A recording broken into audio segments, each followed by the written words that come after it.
بسم اللہ الرحمن الرحیم۔ مومنوں، کسی بات کے جواب میں خدا اور اس کے رسول صلی اللہ علیہ وآلہ وسلم سے پہلے نہ بول اٹھا کرو اور خدا سے ڈرتے رہو، بے شک خدا سنتا جانتا ہے۔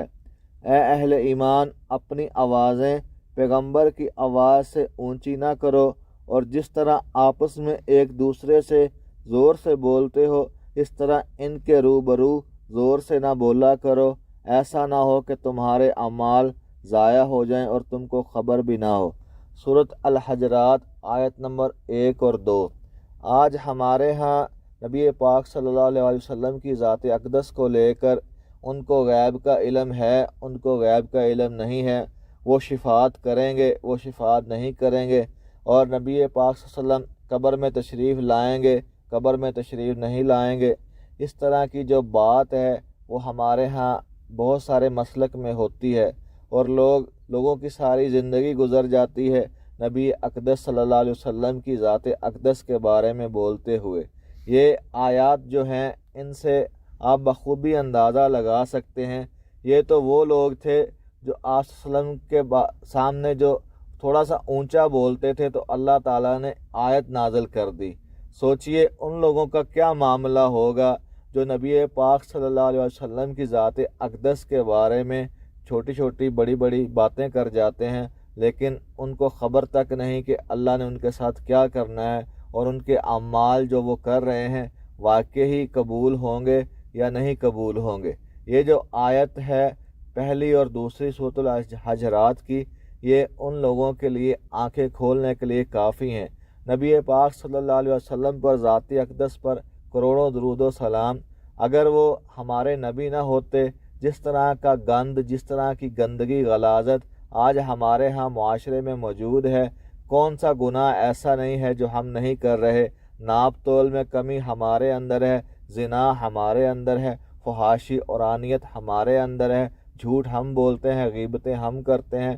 قتل ہمارے ہاں چھوٹی سی بات پر، معمولی سی بات پر ہو جاتا ہے۔ کون سا ایسا گناہ ہے جو ہم نہیں کر رہے؟ پہلی جو قومیں تھیں وہ چھوٹا سا گناہ کرتی تھی تو عذاب آ جاتے تھے۔ یہ نبی پاک صلی اللہ علیہ وسلم کی ذات اقدس کی مہربانی ہے، یہ ان کا احسان ہے کہ اللہ تعالیٰ نے ابھی تک ہمارے اوپر کوئی عذاب مسلط نہیں کیا۔ تو لہٰذا جو لوگ نبی پاک صلی اللہ علیہ وسلم کی ذات اقدس کو لے کر باتیں کرتے ہیں، ممبر رسول پر بیٹھ کر لوگوں کو گمراہ کرتے ہیں، یہ دو آیات ہیں ان کی آنکھیں کھولنے کے لیے، اور اگر بھی ان کی آنکھیں نہ کھلیں تو وہ سمجھیں ان کے دلوں کے اوپر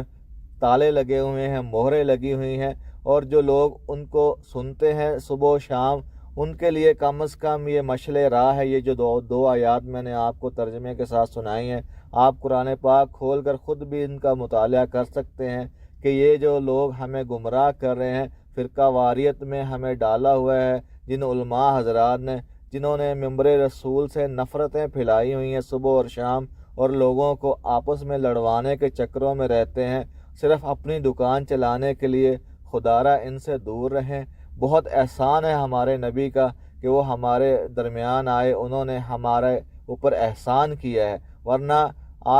آج تک ہم لوگ شاید ہمارا سلسلہ ہی ختم ہو گیا ہوتا،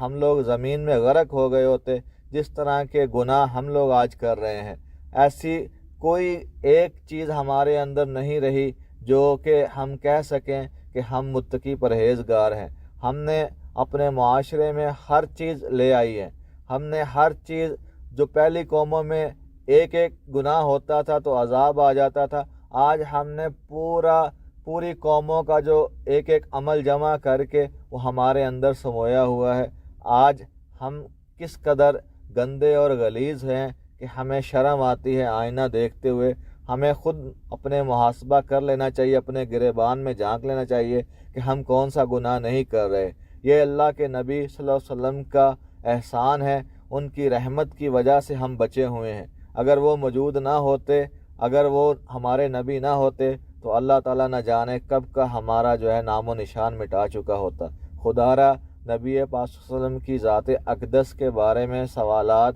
یا ان کی ذات اقدس کے بارے میں شکوک و شبہات میں